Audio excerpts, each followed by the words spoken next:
বৃন্দাবন, শ্রীধাম বৃন্দাবনে আকাশী মধুরী বাতাস, মধুর বাতাস, বৃন্দাবনে তরুলতা মধু, তরুলতা মধু, বৃন্দাবনে পশু পাখি পশু মধু, পাখি মধু, তাই তো মধুময় শ্রীধাম বৃন্দাবন, মধুর হইতে সুমধু। মধুর হইতে সুমধুর,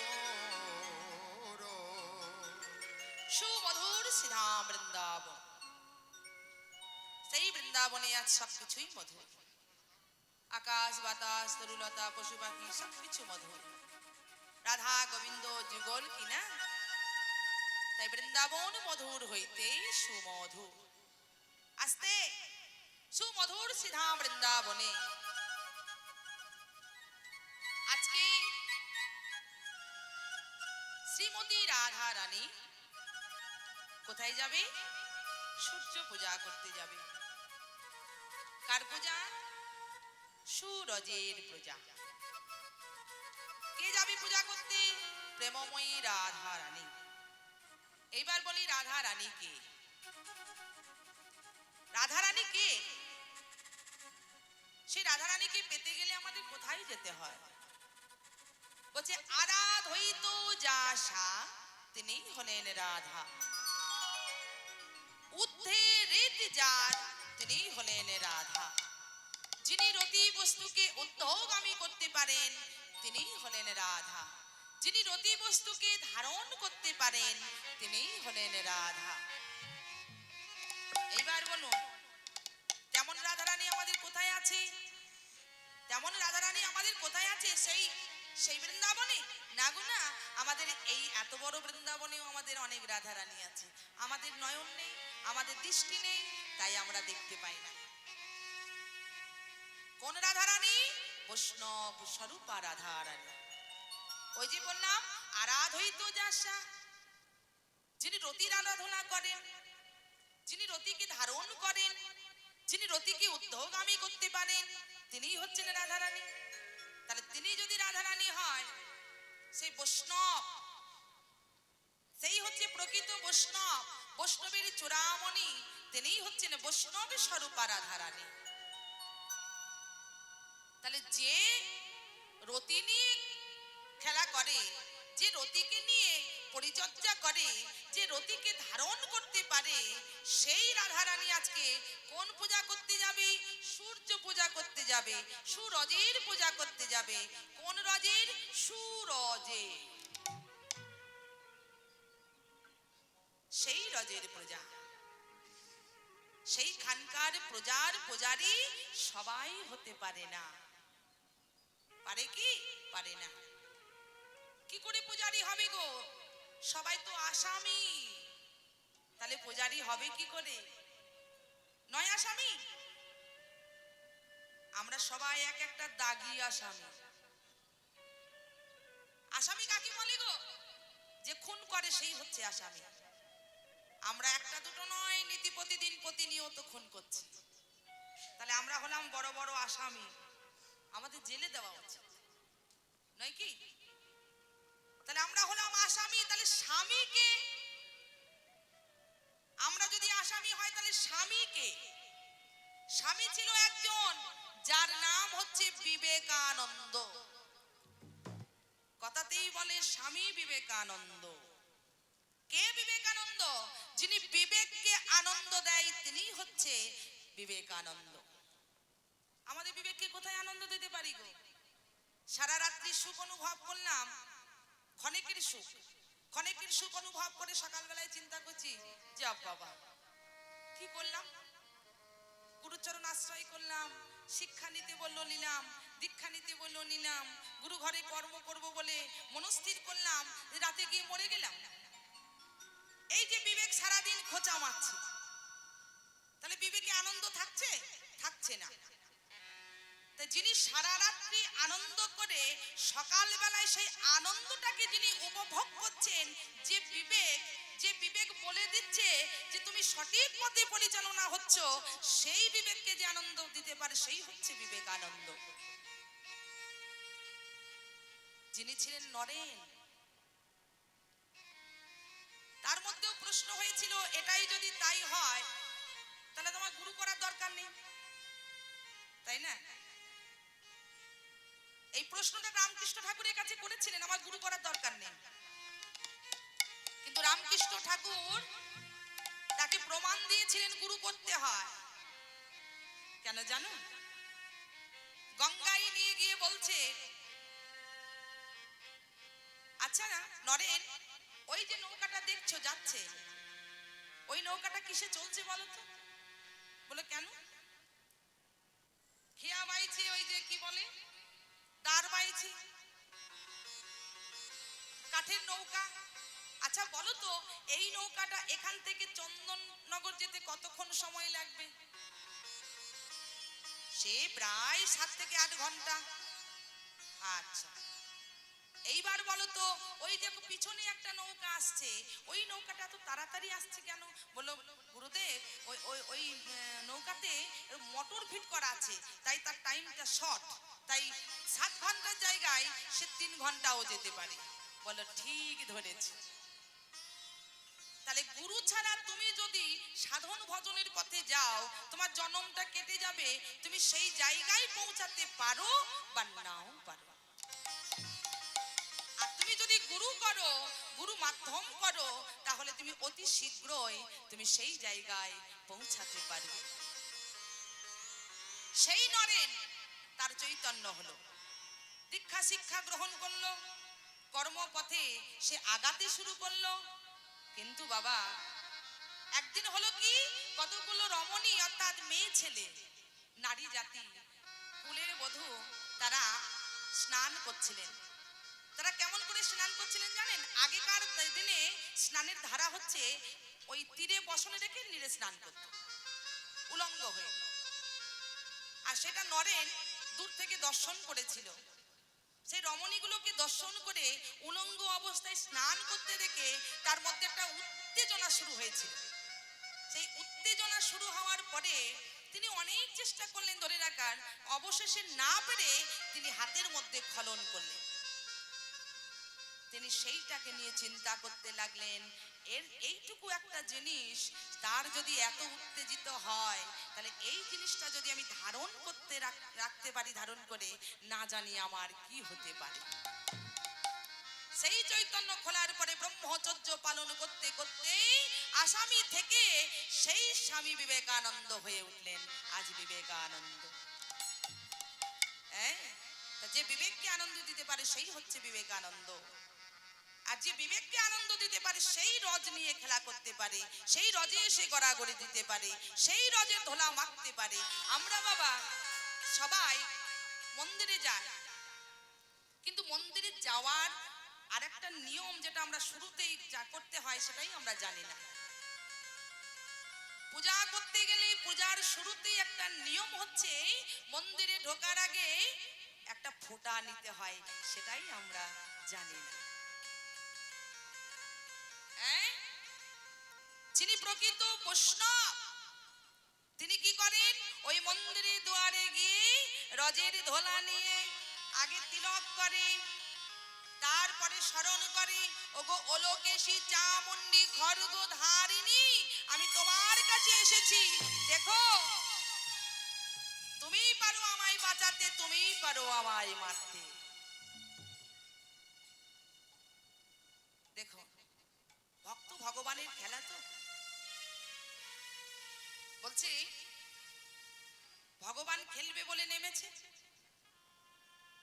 সেই সুরধ্বনি, সেই যমুনা বা সেই রজের খেলা, যেটাই বলুন না কেন, যে ক্ষেত্রে খেলছে সেই ক্ষেত্রে গিয়ে আজকে একটা ভক্ত যখন খেলতে নামছে, সে ভগবানকে বলছে, হে ভগবান আমায় রক্ষা করো, আমি খেলাতে নামছি, দেখো আমি যেন মরে না যাই।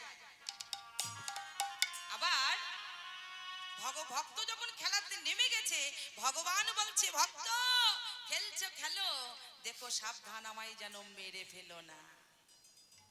এটা আবার কেমন কথা? ভক্ত ভগবানকে ডাকবে আমায় রক্ষা করো, এটাই তো স্বাভাবিক। আমরাও তো ডাকি ভগবানকে, ভগবান আমায় রক্ষা করো। কিন্তু ভগবান যার কথায় এই পৃথিবী চলে, যে এক সেকেন্ডে লয় প্রলয় ঘটাতে পারে, সে কিনা ভক্তের কাছে বলছে সাবধান, আমাকে তুমি মেরে ফেলো না। কেন বলছে? ওই যে বললাম, রাখে হরি তো মারে কে, মারে হরি তো রাখে কে। আমরা কথাতে তো সবাই বলি। কখন বলি? কোন মানুষ যখন অ্যাক্সিডেন্ট হয়, হাসপাতালে ভর্তি হয়, তখন আমরা কি বলি? আরে মানুষটা কেমন আছে? বলছে আছে মোটামুটি। রাখে হরি তো মারে কে? বলছে হরি যদি রাখে তাহলে বাঁচবে, আর মারে হরি তো রাখে কে? হরি যদি মেরে দেয় তাহলে আর রাখার ক্ষমতা কারো নেই, তাই তো? এইবার বলুন তো, রাখে হরি তো মারে কে? রাখে হরি, যিনি হরিকে রেখেছেন, যিনি হরিকে ধারণ করেছেন, সেই ভক্তকে মারবে এমন ক্ষমতা কার আছে? কারণ নেই। আবার বললেন মারে হরি তো রাখে কে? যিনি হরিকে আগে থেকে মেরে বসে আছে, তাকে রাখবে এমন ক্ষমতা কার আছে? হ্যাঁ, তাহলে রজের পূজা করতে হবে, রজের খেলোয়াড় হতে হবে। আর সেটা কে করেছিল? রাধারানী। কে রাধারানী? বৈষ্ণব স্বরূপা রাধারানী, যিনি রাখাল হয়ে বসে আছে, যিনি রেখেছেন, যিনি ধরেছেন, যিনি ব্রহ্মচর্যকে পালন করেছেন, সেই রাধারানী আজকে রজের পূজা করবে বলে প্রস্তুতি নিয়েছে। তাই কি বলছে? সেই শ্রীমতী রাধারানী অট্টালিকার উপরে বসি বসি তিনি কি করছেন? বিনিশতার মালা গাচ্ছেন। বিনিশতার মালা গাঁথতে গাঁথতে তার কাছে ললিতা, বিশাখা, চিত্রা, চম্পক, লতিকা সকলেই এসেছে। তার প্রিয় সখীরা এসেছে বটে, কিন্তু তাদের সঙ্গে কিন্তু আজকে কোনো সম্পর্ক নেই।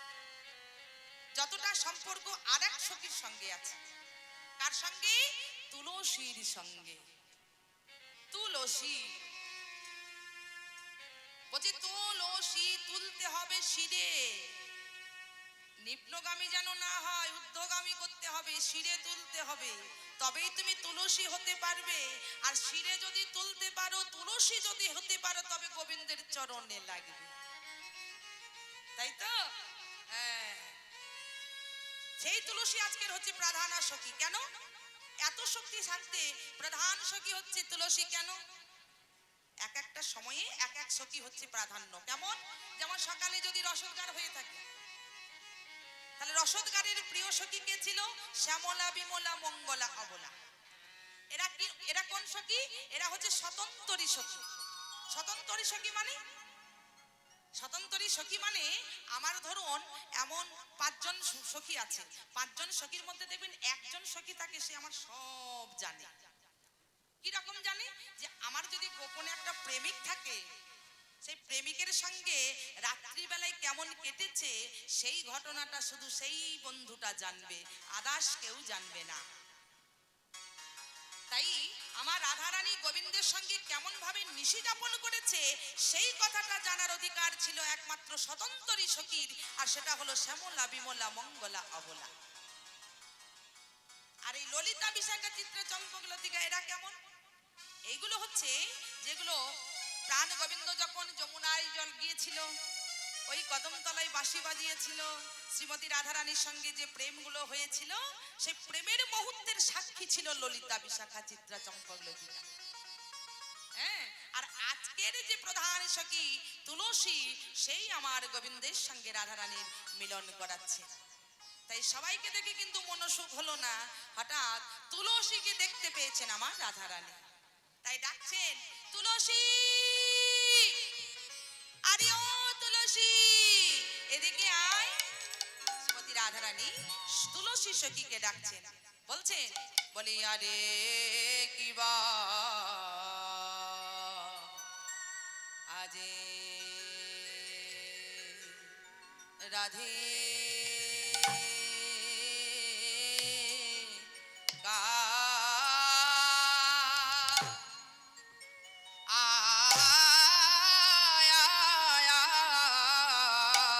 রাধিকারো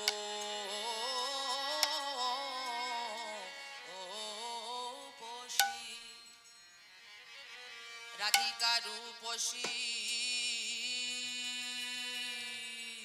লো ও ইয়া লইয়া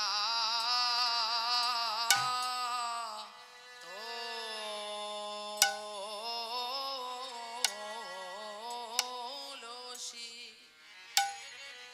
রাধিকা রূপসী লইয়া তুলসী গ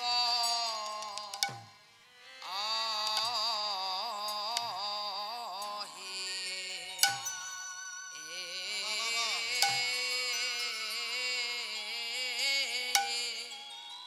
কহয়ে মধুর কথা কথা রে এ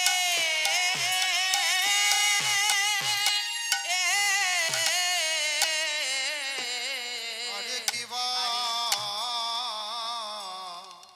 রাধি রাধিকা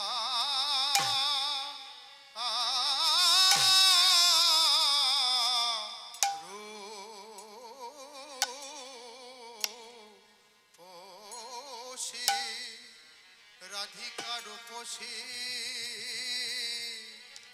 লই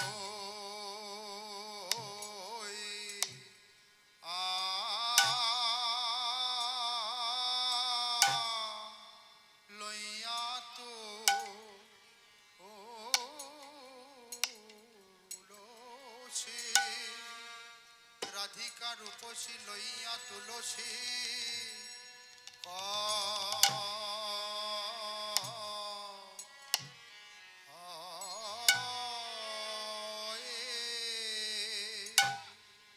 কহয়ে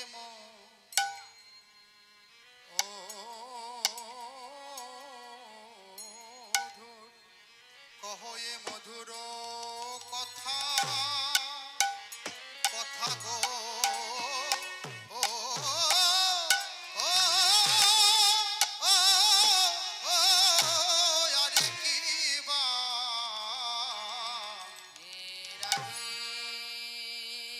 রাধিকা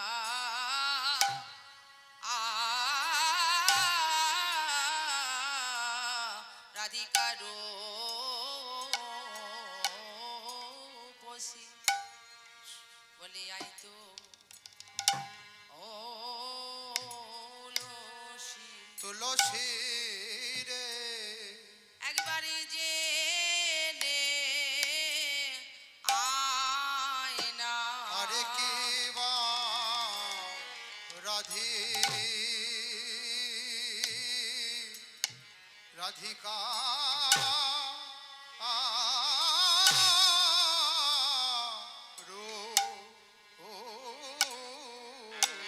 রূপসী সখী রে ওরে তুই একবার জেনে একবারে জেনে আইনা সখী আমার পরাণ বোধ কেমন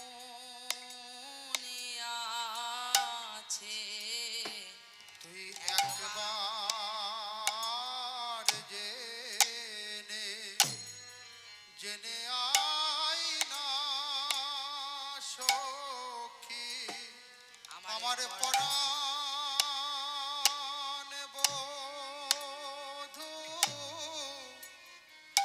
কেমন আছে তুই একবার জেনে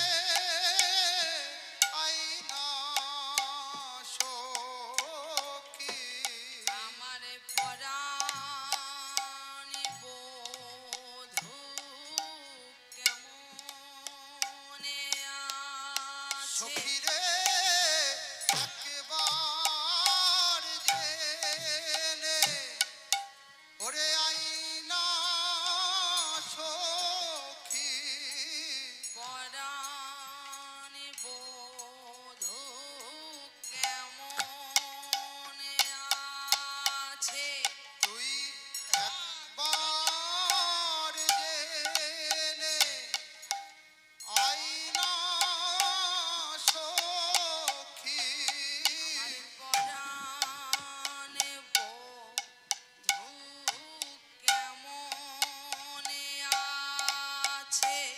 তুই একবার জেনে আইনা সখী পরাণ বধূ কেমন আছে তুই একবার জেনে আইনা সখী পরাণ বধূ কেমন আছে আছে তুই একবার জেনে আইনা সখী আমার পরাণ বাবা কেমন আছে তুই একবার জেনে আইনা সখী পরাণ বধূ কেমন আছে তুই একবার জেনে আইনা সখী পরাণ বধূ কেমন আছে তুই একবার জেনে আইনা সখী পরাণ বধূ কেমন আছে ওই সকাল বেলায় গোঠে গেছে একবার গিয়ে দেখে আয়না আমার পরাণ বধূ এখন কেমন আছে একবার গিয়ে দেখে আয়না আমার পরাণ বধূ কেমন আছে একবার গিয়ে দেখে আয়না আমার পরাণ বধূ কেমন আছে একবার গিয়ে দেখে আয়না সকাল বেলায় গোঠে গেছে একবার গিয়ে দেখে আয়না আমার পরাণ বধূ কেমন আছে দেখে আয়না আমার পরাণ বধূ কেমন আছে একবার গিয়ে দেখে আয়না আমার পরাণ বধূ কেমন আছে একবার গিয়ে দেখে আয়না আমার পরাণ বধূ কেমন আছে একবার গিয়ে দেখে আয়না আমার পরাণ বধূ কেমন আছে একবার গিয়ে দেখে আয়না আমার পরাণ বধূ কেমন আছে একবার গিয়ে দেখে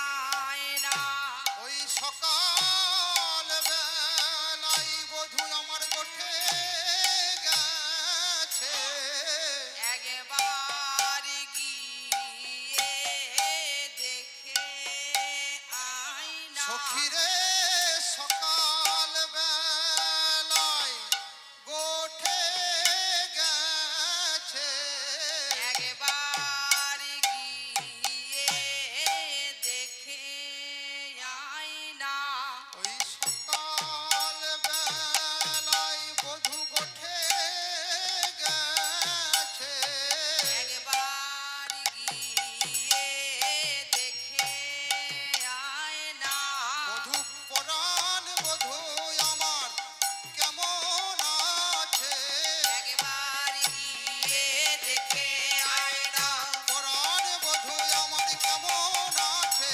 একবার গিয়ে দেখে আয়না ওই সকাল বেলায় গেছে গোষ্ঠে সাজে একবার গিয়ে দেখে আয়না ওই সকাল বেলায় গেছে গোষ্ঠে সাজে একবার গিয়ে দেখে আয়না সখীরে পরাণ বধূ আমার কেমন আছে একবার গিয়ে দেখে আয়না ওই পরাণ বধূ আমার নিতাই কেমন গৌর হরি হরি বল হরি হরি বল ওই সকাল বেলায় গোষ্ঠে সাজে গিয়ে দেখে আইনা আমার পরাণ